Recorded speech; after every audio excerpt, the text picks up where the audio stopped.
Hello everybody, welcome back to my videos on K-tutoring. This is my third video. The first video was on percentages. The second was on fractions. So percentages is very easy.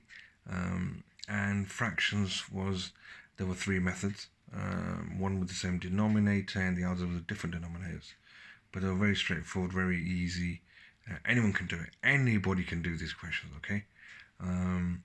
If you get stuck, try and pause the video, rewind the video slightly, and let's play it again, and just watch it slowly. But if you still get stuck, send me some comments, and I'll try and help, or do another video and slow down slightly, or show you a different way. But today's video is about adding or subtracting of whole numbers and decimals. So something like this, we have a whole number, 6. It could be any number with no decimal place point, and then you have a decimal number, which, as you can see, is a point there, 5 point something. So how do we take this away? Because this hasn't got a decimal number, decimal point, and this has. Okay, so two different types of things there. So there's two ways of doing this, but I choose the way I like doing this, which is straightforward. So if you have a number which hasn't got a decimal place, decimal point, what you do, you put it at the end. It goes at the end. We don't need one there because 6 point anything, there's nothing there, so you just leave it at 6. But we need it today for this example is because this has a decimal place. Okay, so what we do is we put 6.0 just for now. Okay, so if you haven't got a decimal point, put it at the end if there isn't one. This one has one, so it's not a problem. So now we've taken 6 from this. Now we've got a decimal place in there which goes at the end. Now we can take this away, so we put the 5.74. so what I do is, people get confused, where do we put a decimal place? Where does it go? Does it go here, there? First of all, when you put the decimal place underneath each other, put it in line. So once you've got decimal place in line, what goes before decimal place? 5. So what goes before decimal place? 5. What goes after? 7. And after that, 4. That's it. Okay, so we began with 6 take away 5.74. This hasn't got a decimal point, so it goes at the end if there isn't one. Just put a couple of zeros or 1 0, it's up to you. 6.0. Now you can put this underneath because it's got a decimal place now, the other number. So what you do is you put a decimal place in line, then whatever numbers before you put it there, whatever numbers are after you put them after. That's it, straightforward, simple. Okay, just line it up. Now all we do now is basically take away.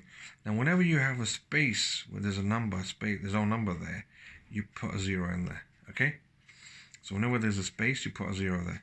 Now 0 take away 4, you cannot do. Okay, you cannot do that. So you have to borrow.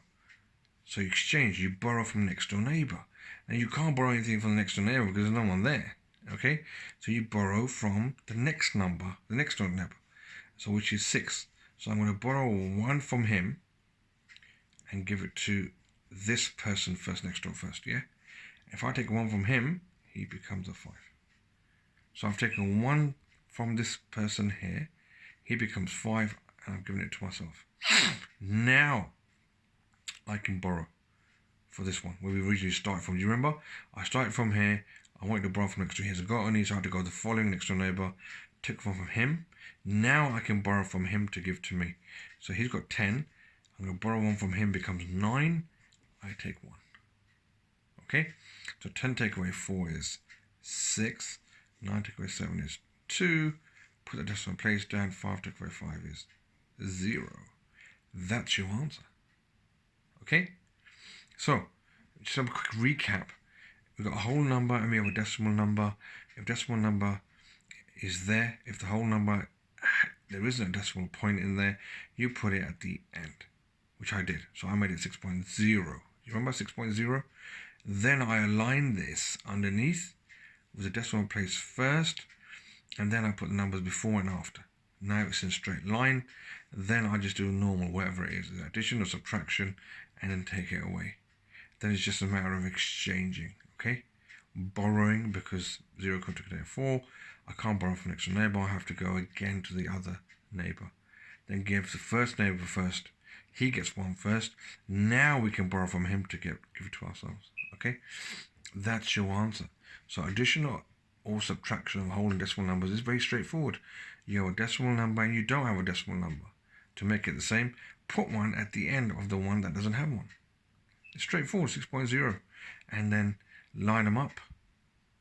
And then take them away, or addition. And that's it. That's really straightforward. Now what we'll do another example of this. And we'll do examples. Let's do 5. Take away 3.24. Okay, 5 take away 3.24. As you can see, this is a whole number. I'm going to put whole number there. And this is a decimal number. Can you see that? Straightforward? Yeah, excellent. Right, so what we do, because we know this is a decimal, this is not, we're going to make them both decimals. So the 5, how do we make that a decimal? If there is a decimal with a number, you put it at the end. Okay, put a couple of zeros if you want to, you don't have to. And then the other number you can, what is this? This is take away. You put that underneath. But how do you put it underneath? Where do you put it? You put it here or there. You put the decimal place first, and then whatever goes before, or what goes after. Okay? That's my choose. So whole number, take away a decimal number, put the whole number down first. Obviously the first number goes down first. There is no decimal, so it goes at the end, and then put the other number underneath it. But make sure you put the decimal place down first, and whatever goes before, whatever goes after. And then simple calculation, take it away. Now these ones are tricky, as I did the previous one, where 0 can't take away 4, we know that, so you have to borrow. But all it is, sometimes, if there's a number here, anything other than 0, you can borrow from here. But unfortunately, there's nothing there. So we have to go to the next door after that. So we take 1 from him and give it to him first. Okay? So take 1 from him, it becomes 4. Give it to the first neighbor first. Now we can borrow. Hope that's clear. So if you couldn't borrow from next door neighbor, we have to go to the following one. Take 1 from him. He becomes 4. And then now we can borrow from him. It becomes 9. We have the 10. So 10 take away 4 is 6. 9 take away 2 is 7. And 4 take away 3 is 1. So 1.76 is your answer. Okay, so pretty straightforward. There might be a different method of doing this. Some people might find it another easier method or way of doing this and think this is too long, this is complicated. Okay, but I believe this is a very, very easy way of doing it. So let me just do some bubbles there. Make it nice and colorful. So you have a whole number, you have a decimal number, and then you just take them away. But remember, the whole number doesn't have a decimal, so you make it into a decimal, putting it at the end. A couple of zeros after, and then put the other number in underneath and take it away. And that is it. So we had 2 examples there, 2 very good examples of how to subtract. And remember, this doesn't make a difference. I mean, if it's subtraction, you subtract. With the add, it's addition. Okay, so the number stays the same, meaning whatever numbers they are. So this is addition or subtraction of whole numbers. Whole number, take away a decimal number, put decimal place at the end, put the other number underneath, and just take away our addition. And there's your answer. Okay, pretty straightforward, pretty easy. Please leave some comments just to let me know how this video was. Thank you for the previous comments, and please subscribe if you haven't. Turn on your notifications, and like the videos. That is, if you like the videos. I hope you do. I hope you do, because the whole idea of these videos are to help help anyone who's struggling in any sort of questions in maths, especially in primary. Especially maybe year 6 SATs you're doing, or year 2 SATs, or any questions that you'll find hard. And if you do, just send a comment, and I'll try and do those videos and see if I can help you. But I hope you're enjoying these videos. This is the 3rd video now, and I hope you liked it. Thanks very much for your time, and have a good day. Bye-bye.